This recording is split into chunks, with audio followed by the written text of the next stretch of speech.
Keep on riding with us as we continue to broadcast the balance and defend the discourse from the Hip Hop Weekly studios. Welcome back to Civic Cipher. I'm your host, Ramses Ja. He is Ramses Ja. I am Q Ward. You are hopefully still or tuning back into Civic Cipher. And that is what we hope. And we hope that you stay tuned because we are joined by Wendy Amara, who is an activist board member of Roots and Wings, a content creator group that uplifts the stories of immigrants. And she's the host of the Yes Mujer Build It podcast, who can be found online at Wendy Amara. So we are going to be kind of digging a little bit more into the weeds and uncovering really the conservative approach to immigration. We're going to get some talking points out of the way and fleshed out. And we definitely think it's going to help if you're having tough conversations around the dinner table or at work. So stick around for that and so much more. But right now, it is time to BABA, become a better ally, Baba. And today's Baba, we want you to check out imdef.org. That's IMMDEF.org. That stands for Immigrant Defenders Law Center, IMDEF. And Immigrant Defenders Law Center is a next generation social justice law firm that defends immigrant communities against injustices in the immigration system.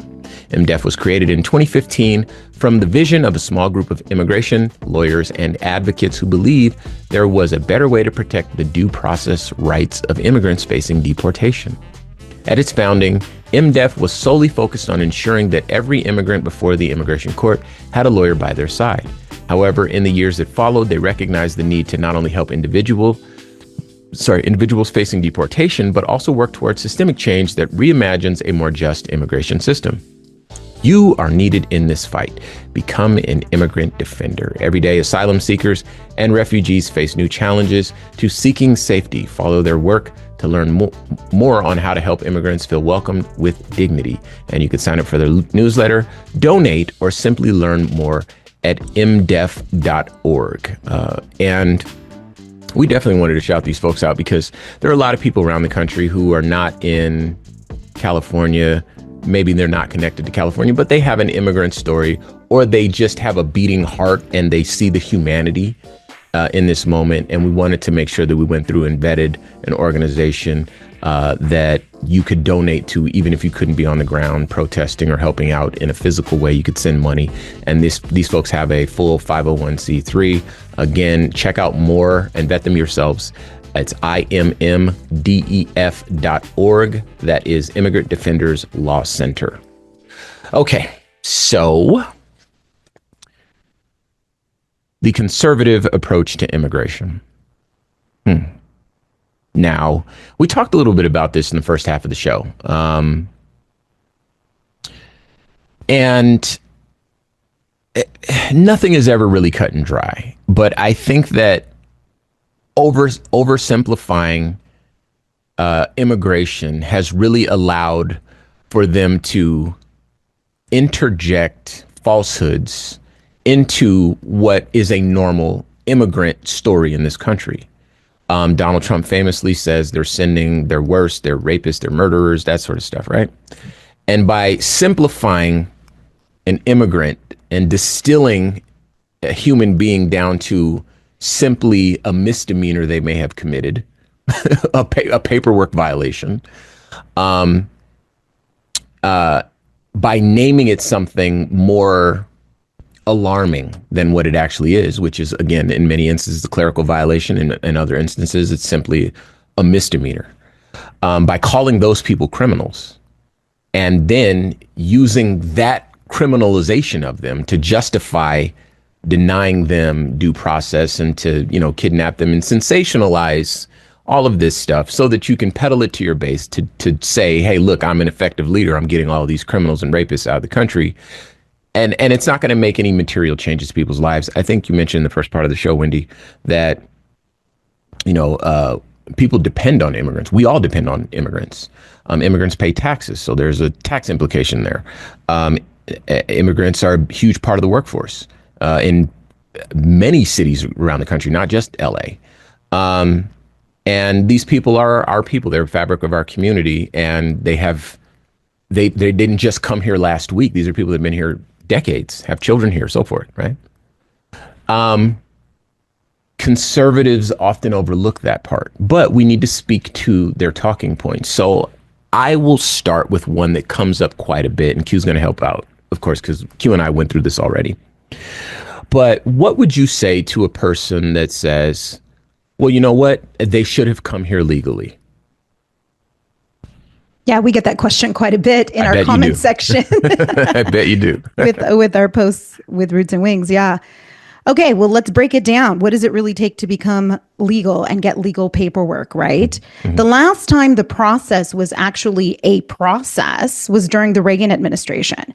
Since then, there has been no clear pathway, no one clear pathway. Like, here are the 5 steps you need to take to apply for citizenship, to apply for asylum, for example. Mm-hmm. So it is difficult. It is a difficult process that takes years. I know somebody who's been going through the process for 10 years, 10 years to get their paperwork in order, right? There keeps being pushback from the government. And then every 4 years, we change the administration. So then the laws change, the policies change. So what worked for you 5 years ago, oh, well, now we got a new policy, so that's changed. So you might have already been in process with a certain policy 5 years ago, and then that changed. And now new policy, you got to start all over. This is why it takes people 10, 15, 20 years sometimes, 5 years, 6 years, right? Secondly, it's expensive. I don't know if you guys know how much an immigration attorney costs to fill out paperwork. Yeah, we're talking about in the thousands. I've heard people pay as much as $10,000, $5,000 for their immigration paperwork. And that's per person, right? So if you have a mom and a dad, and it's $7,000 at the end of the day to get them through immigration paperwork, then we're talking about $14,000. What? That's a lot of what these families make in 2-3 years, right? Combined. So it takes a long time. Policies keep changing. There is not a clear pathway. Secondly, it's expensive. A lot of families can't afford it in the long run, right? Apparently, you can get citizenship and a green card if you have $1 million+ and you just pay directly to Trump. Yeah. And you get that, what's it called? The golden nugget? Yeah. The golden ticket thing. Yeah. The golden ticket thing. The golden ticket thing, right? I like the golden nugget. I'll go with that. I like it too. Yeah, whatever it's called. So there is a way to buy your citizenship if you're rich, right? And apparently you can also get amnesty, by the way, if you know this, if you happen to be South African and white. Yeah. So there is an amnesty program for them because they're under attack in their country, right? This is what we've been told. But for the man who's literally been working here for 30 years and has been paying his taxes and everything forever, and maybe even is trying to get his paperwork, maybe he's in process. If he shows up tomorrow for his trial at immigration court, he's going to get picked up by ICE. His case is going to be dismissed, and he's going to get picked up by ICE and then sent back to wherever he came. So even people who are trying to do the right thing, who at this point have tried to follow the path, this is why people don't do it legally. There is no real way to do it legally, quote unquote. It's challenging. And you know what? Mexico's right next door. So you're going to have people that are going to figure out a way to come in. In fact, we used to have programs, right? The Bracero program was a program that existed for many years where Mexico and the United States actually traded people to come over. So whenever the United States has needed labor, Mexico has raised their hand and said, okay, we'll send you some of our laborers. Yeah. And then people came over and worked. To this day, there are sections of Tijuana where people just cross the border into the U.S., work during the day, and then go back to TJ. Mm-hmm. And it's been peaceful up until now, up until recent times. But listen, there have been deportations happening through all of the administrations. So there were deportations happening, when Biden was in office. In fact, when Biden was in office, there were more deportations at this point than what has happened now with Trump. Mm-hmm. But the way in which it's being done is different. It is being done in a terrorizing way. I cannot tell you the fear. I, as an American citizen, am in fear because I think I'm going to get stopped just because I look brown. I'm going to get stopped and asked, where was I born? And if I can't come up with it immediately, then they start to question you. And this is random. I mean, we have footage of people going to the swap meet and just going about their day. American citizens shopping at the local swap meet, which out here in LA, our swap meets are where you get some of the best food. Oh yeah, no, I know. Some of the best merchandise, right? That's where you want to be. And there's ICE all over the swap meet and stopping random people who look illegal. I don't know what you guys consider looking illegal, but look illegal, and then actually go up to them and ask them, where were you born? Where were you born? What hospital were you born in? What city were you born in? One man got nervous because he was adopted, and he was like, I don't know, but I'm an American citizen, but I don't know where, I don't actually know what hospital I was born in. These are questions just to throw them off, to get them to feel an intimidation. That's what's happening, is an intimidation. So if it was easy, everybody would do it. Trust me. Everybody wants to be an American citizen. It is not easy. It's time consuming. The process is hard and keeps changing, and it takes a lot of money and or an attorney. That's why people don't do it the legal way. Well, I think it's intentionally complicated because what we've now heard and learned that if you're rich and or white, it's actually quite simple. It's just intentionally complicated for everyone else so they can check a box and decide that you don't fit, so we're going to get rid of you. It's a very, very interesting thing to watch play out in real time and let them determine who's legal or criminal based on how they look.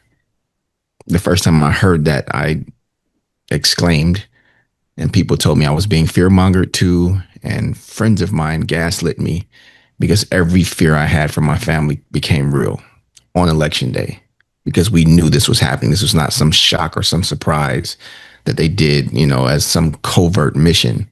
The man campaigned on this idea. We've heard people, strangely enough, say that due process should be reserved for citizens, not criminal immigrants. What would you say to people who adopt that position? Forgive me for laughing, but it's to hide anger and frustration that I do so.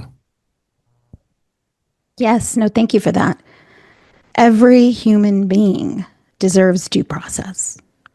Every human being. And is guaranteed it. And is guaranteed it. Thank you.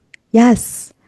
If you are standing in front of somebody and you're witnessing what is happening to them, and this is actually what's waking a lot of people up, is when we witness it and it's right in front of us, or we're being shown video that we cannot turn away from because there's 10 people videoing the same thing, and then you see it from 10 different angles, you're starting to understand, oh crap, this is real. This is what's happening to people. People are being yanked. People are being killed. Right? Democratic lawmakers are being killed. This is actually what's happening. Every human being deserves due process. Every human being, every mother, every father, all of us can feel it in our hearts. And I think if more people were opening their eyes to this is the truth of what is really happening. Talk to someone who is an immigrant. Talk to someone who knows someone who is married to someone whose uncle is an immigrant, whose father is an immigrant. Hear their stories, because the more we humanize this, the more people will start to realize, oh crap, this is really happening. This is happening in our streets. This is happening in my family. This is happening in my neighborhood. And that's how we start to open people's eyes and open people's hearts to the reality. Yeah. Also, let me tell you, I've heard of a lot of businesses, privileged space businesses in privileged spaces that are no longer supporting Trump supporters. So if you walk in with a MAGA hat, you're being asked to leave. Good. Mm-hmm. This is starting to happen across the board. So yay for that. People are getting it, and people are speaking up.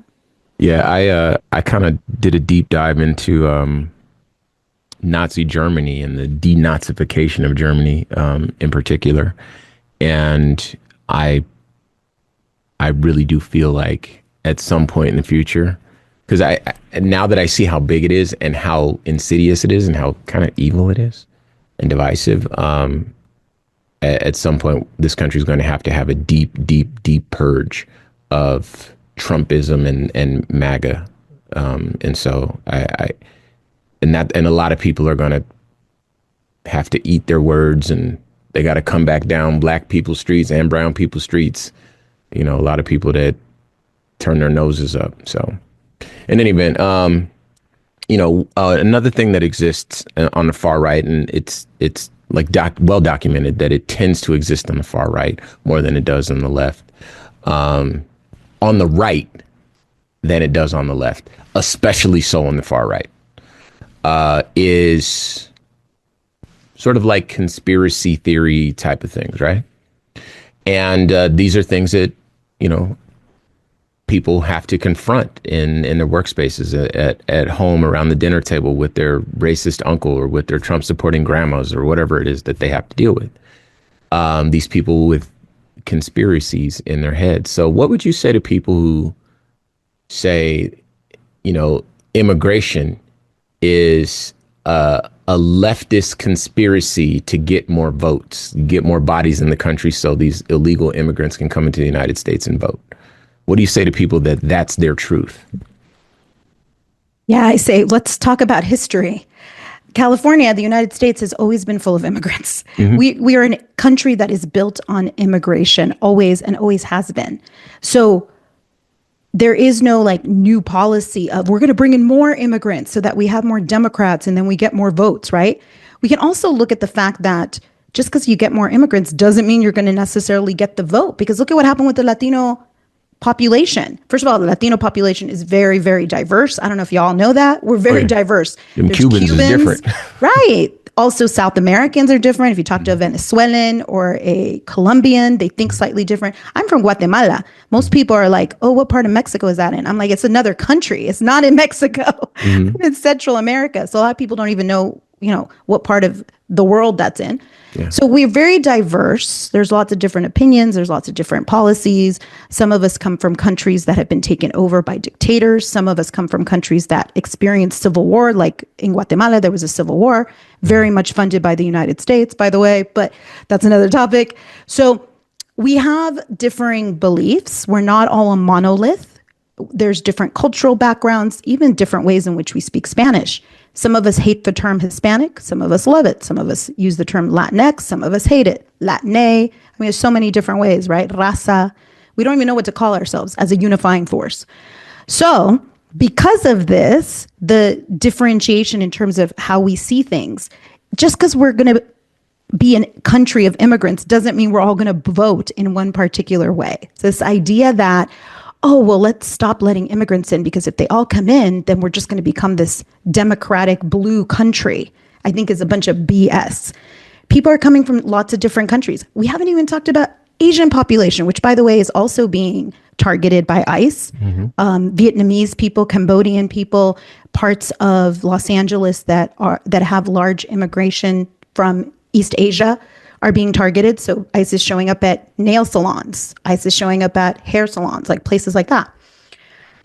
So this is not just a Latino thing. This is an immigrant challenge. But what I say to them is, we've always been a country of immigrants. I don't think you're going to stop immigration all of a sudden. And you're not going to stop immigration because you're going to realize eventually as a country that there are jobs that Americans simply are not willing to do. And we're going to start to experience the change in the economy. And although Trump, I think, wants to bankrupt Los Angeles and California, we pay a hell of a lot of money into the federal government. Mm-hmm. We are the fourth largest economy, California, fourth largest economy in the world. Mm-hmm. In the world, guys, look up this statistic. It blew my mind. I was like, what? California? Yep. The United States is first, but we're right there. We're not that far behind. We're number 4. You do not want to bankrupt us. And this will not bankrupt us. We will figure it out. We will fight our way to the top. And we will remember. We will, of course, remember. I want to say this before you jump in, Q. I want to make sure that I say that another thing that I think is important for people to remember is that, you know, people that come across the border, because they make it seem like it's an invasion. Like there's the border's wide open and they're just letting all these voters in or whatever. First off, it's not an invasion. That's a word that is sensationalized. But these people cannot vote. You know, you can't just come across the border and vote in the United States election. It doesn't work that way. You know, citizens vote. You know, outside of that, you don't vote. And for people to think that that's true, again, you are kind of in the conspiracy theory sort of part of your timeline. And, you know, we're just here to remind you that that's just not a real thing. So, Q, go ahead. You know, prior to this most recent election, voter fraud was a net zero. Right. Almost never, ever. Our elections tend to be very, very secure, except this last one where they rigged it and the guy keeps saying on camera and microphones that they rigged it over and over again and nobody cares. But, we won't keep saying he rigged it because, people might be listening and we don't want to give people the impression that the election was rigged, that Donald Trump and Elon Musk may have rigged the machines in the most recent election. We don't want to give that impression to people that they rigged the election. Because, we would never say such a thing on the radio. Right. This has just been such a incredible experience and experiment for all of us. And I know our time is kind of winding down here. Any thoughts for people who have kind of just lost hope in the things that are supposed to protect us and the resilience that we're supposed to have, that there's a light at the end of the tunnel? Like, if there was a where from here, what direction would you point us in? Yeah, where from here? Community, unity. Yeah, I like that. Yeah, we protect ourselves, we protect each other, and we come together more unified than ever. Community is the medicine. Community is the antidote to what we're experiencing right now. Well, I'm not going to disagree with you, because one of the things that Q often tells me whenever we end up in a new city, supporting some civil rights organization, or, we're there to speak or to do a live show or something like that, is we get out of our studio where it's just me and him, and we get around people who feel the same way. So we know we're not alone. And these people have great ideas and they help us with our ideas and so forth. And that community really does matter, and it fortifies us, and it helps us remain strong. And so those are absolutely wise words, and words that we intend to live by. So with that in mind, we're going to leave it right here. Thank you very much, Wendy, for taking the time to hang out with us. Real quick, shout out your social medias, your podcast, your website, all that.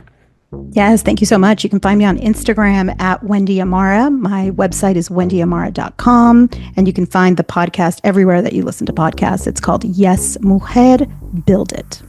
And don't forget, you can find us on all social media at Civic Cipher, and be sure to hit civiccipher.com. That's where you can submit any questions, any topics you want us to cover. You can also make a donation. The show grows with your support, and the show is growing quite a bit. So keep supporting, and we'll keep doing our best. You can also follow us on all social media at Civic Cipher on all platforms. Be sure to subscribe to our YouTube. You can find me on all social media at Ramses Ja. I am Q Ward on all social media as well. And we're going to keep it going. And until next week, y'all. Peace.